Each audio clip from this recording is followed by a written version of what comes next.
पुणी 2 मासर भत्ता टंका केबे मिलिबो बड़ अपडेट ओडिशा सोशल सिक्योरिटी और पेंशन अपडेट। नमस्कार बंधु माने आपण मानक आम चैनल को स्वागत। आज वीडियो रे आमे आलोचना करबा एक गुरुत्वपूर्ण विषय उपरे पुणी 2 मासर भत्ता टंका केबे मिलिबो। अनेक हिताधिकारी मन में यही प्रश्न रही से आज वीडियो रे उपलब्ध सूचना आधार में समस्त विषय बुझाइब। प्रथमे कहि रखुछु जदि सरकार पक्ष 2 मासर भत्ता एका साथी रे देवाक निष्पत्ति हुए तेबे ताहार सरकारी घोषणा हेबो। वर्तमान जो सब खबर सोशल मीडिया रे घुरुची सेगुडी को अंधविश्वास विश्वास करंतु नहीं।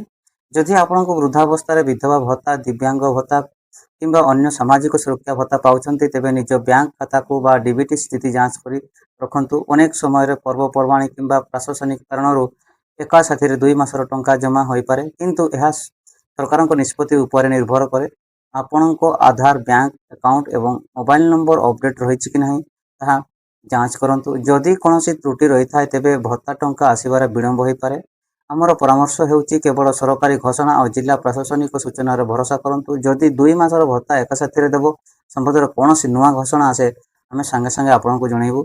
जदि एई भिडियोटी आपनको पई उपयोगी लागि थाए तेबे भिडियोटी को लाइक करंतु, शेयर करंतु एवं हम चैनल को सब्सक्राइब रखंतु। धन्यवाद। पुणी देखा हेबो परवर्ती अपडेट रे।